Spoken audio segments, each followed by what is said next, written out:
Vamos a leer la segunda parte de la breve conclusión del Evangelio en Marcos 16, versículos del 15 al 20. Y les dijo: vayan por todo el mundo y anuncien la buena nueva a toda la creación. El que crea y se bautice se salvará. El que se resista a creer se condenará. Y estas señales acompañarán a los que crean. En mi nombre echarán demonios, hablarán en nuevas lenguas, tomarán con sus manos serpientes, y si beben algún veneno no les hará daño. Pondrán las manos sobre los enfermos y los sanarán. Así pues, el Señor Jesús, después de hablarles, fue llevado al cielo y se sentó a la derecha de Dios. Y los discípulos salieron a predicar por todas partes con la ayuda del Señor, el cual confirmaba su mensaje con las señales que lo acompañaban. Palabra de Dios.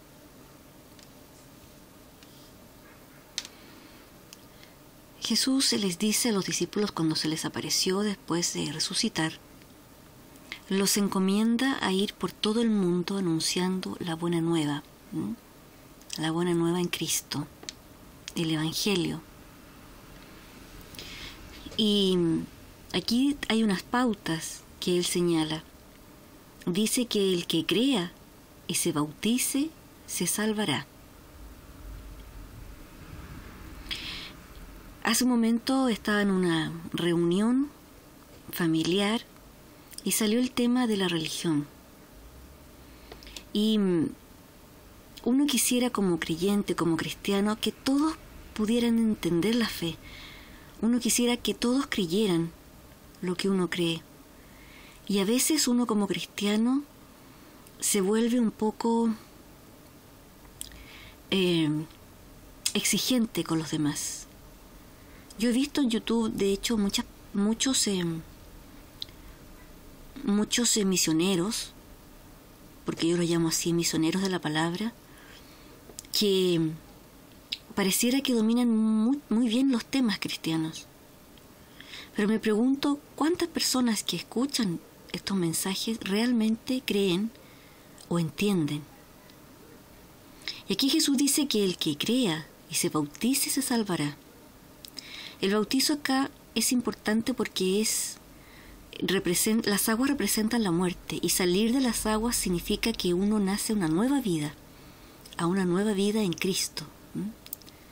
El Verbo encarnado. Recordemos que Cristo es el Verbo de Dios encarnado. O sea, ya después de Él no hay más mensajeros.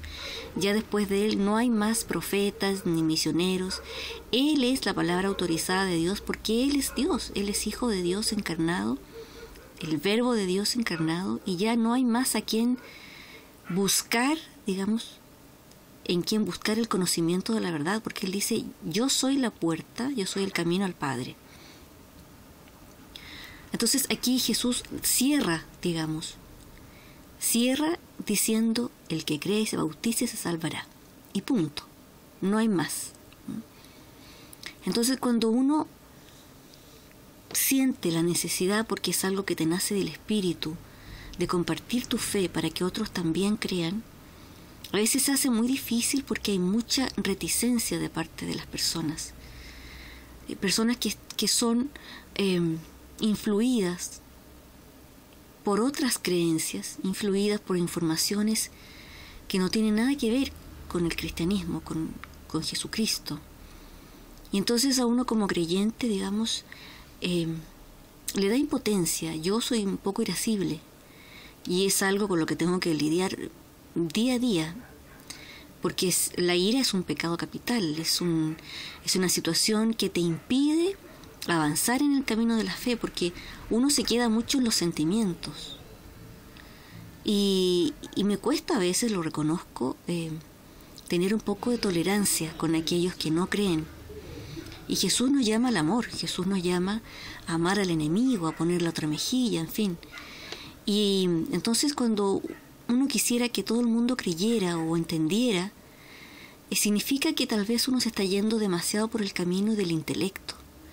Y ahí hay que tener mucho cuidado, mucho ojo, A veces los creyentes caemos que queremos, digamos, de alguna forma sentimos que tenemos que misionar en nuestro grupo de familia, donde estemos, donde el Señor nos tenga. Sentimos esa necesidad de misionar. Pero se hace difícil cuando uno se aferra mucho a la carne, a los sentimientos, al intelecto. Entonces uno se pone a discutir y eso realmente no es lo que el Señor quiere. El Señor no quiere discusiones ni peleas. Lo que el Señor quiere es amor. Que uno, si tiene que reprender, reprenda con amor. Si uno tiene que enseñar, enseñe con amor. Claro que hay situaciones en que uno realmente necesita enojarse porque hay personas que sinceramente no quieren creer, porque tienen la inteligencia, por lo menos para escuchar, pero se resisten. Entonces, por eso digo que es muy difícil realmente, es difícil misionarle a personas que tienen otras creencias, que están absolutamente lejos del Evangelio. ¿Y por qué es difícil? Porque uno como misionero quiere, a través del conocimiento y del intelecto, hacer que el otro crea. Y en la fe no es así. La fe es un encuentro personal con Cristo. Y después que tú tienes ese encuentro personal con Cristo, es que vas y formas parte de la comunidad que es la iglesia de Cristo, su esposa, en la tierra. Entonces, para que otros crean, no es a través del intelecto, por lo menos mi experiencia y la de otros, yo lo puedo sostener así. No es a través del intelecto y de la discusión de ideas que se llega a la fe. Porque siempre alguien va a tener la razón según su criterio. Entonces, hacer que alguien crea no es tan fácil. En mi caso personal, cuando vino el Papa Juan Pablo II, yo ya lo expliqué en otro video, sentí que Cristo me llamó cuando el Papa dijo en el Estadio Nacional: jóvenes chilenos, no tengan miedo de mirarlo a Él. Y en ese momento sentí el llamado de Cristo. O sea, es Cristo el que llama. Así que con este versículo de que el que cree y se bautice se salvará, y el que no se condenará, hay que tener mucho cuidado, porque no se trata de imponerle la fe a los demás. Se trata de ser muy sabios y de hablar como un padre lo haría, con la sabiduría y la certeza de que estás diciendo la verdad, como lo hizo en ese momento el Papa, que habló como un padre, nos exhortó a mirar a Cristo. Pero no siempre uno logra esa sabiduría para hacer que otros crean. A veces uno se pone a discutir ideas y con eso hay que tener mucho cuidado. Para que otros crean, realmente hay que exhortar como lo haría un padre. No imponer ideas, no discutir ideas. Esa por lo menos la experiencia que tuve hoy. Que en realidad uno se pone a discutir ideas y no es la forma de convertir a alguien, sino exhortar como un padre lo haría y hacer que aquellos que necesiten el conocimiento de la fe lo puedan lograr a través de tu exhortación amorosa, paterna. Porque aquí está en juego la salvación y la condenación, ni más ni menos. Y en vez de acercar a la gente a la iglesia, la podemos alejar de la iglesia. En vez de hacer que se acerquen a Cristo, vamos a conseguir que se alejen de Cristo si queremos imponer nuestras ideas. Y bueno, después dice que los que se salven, los salvados, los que crean, mejor dicho, ¿cómo se reconocen? ¿Cómo se reconocen los que aceptaron a Cristo? Se reconocen porque dice que echarán demonios, hablarán en nuevas lenguas, tomarán con sus manos serpientes, no les hará ningún daño si beben un veneno.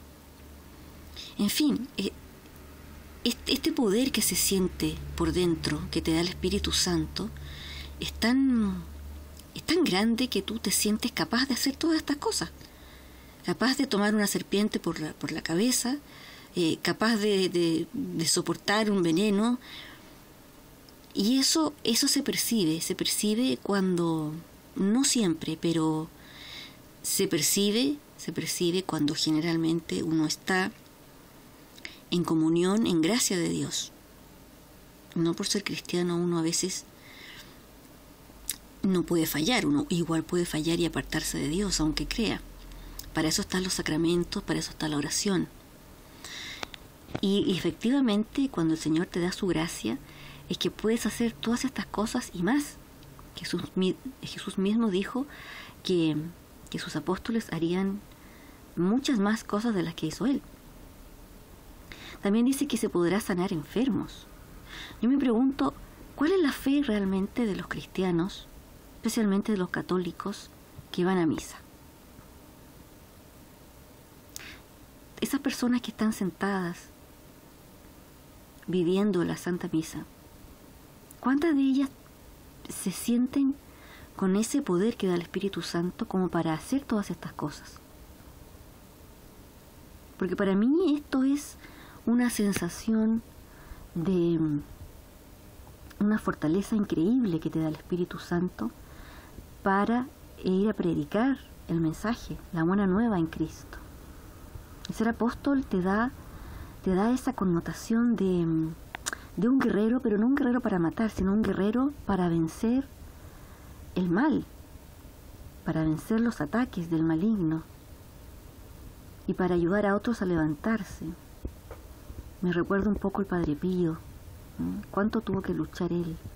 Me recuerda un poco San Pablo, con cuánto tuvo que lidiar. Y todos los apóstoles eran verdaderos héroes. Entonces la fe te da eso, te da heroísmo. Y bueno, concluye aquí diciendo que Jesús subió al cielo, se sentó a la derecha de Dios, y entonces sus discípulos empezaron a trabajar, a hacer su parte, ¿no? De ir por todos lados a predicar, con la ayuda siempre del Señor, porque el Señor no nos deja solos. ¿Y cómo confirmaba su mensaje? Con las señales que lo acompañaban. ¿Cuántos de nosotros, los católicos, cristianos, realmente damos señales de que el Señor está con nosotros? ¿Hasta cuándo, me pregunto yo, vamos a ser simples espectadores? Cuando uno va a misa y observa a las personas, uno dice, cuando se acaba la misa, ¿qué pasa con todos estos cristianos? ¿Tienen realmente este heroísmo, esta sabiduría que da el Espíritu Santo para salir a batallar contra el mal y para ganar almas?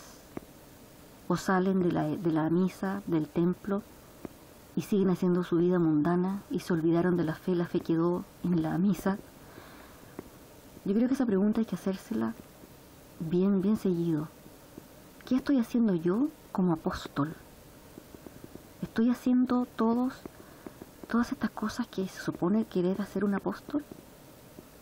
¿Estoy venciendo el mal día a día con mi fe, con el Espíritu Santo en mí? ¿Cómo estoy luchando día a día yo por la fe? ¿Cuántas almas estoy ganando día a día? Este es el mensaje que me deja este versículo. Espero que ustedes lo relean y lo mediten.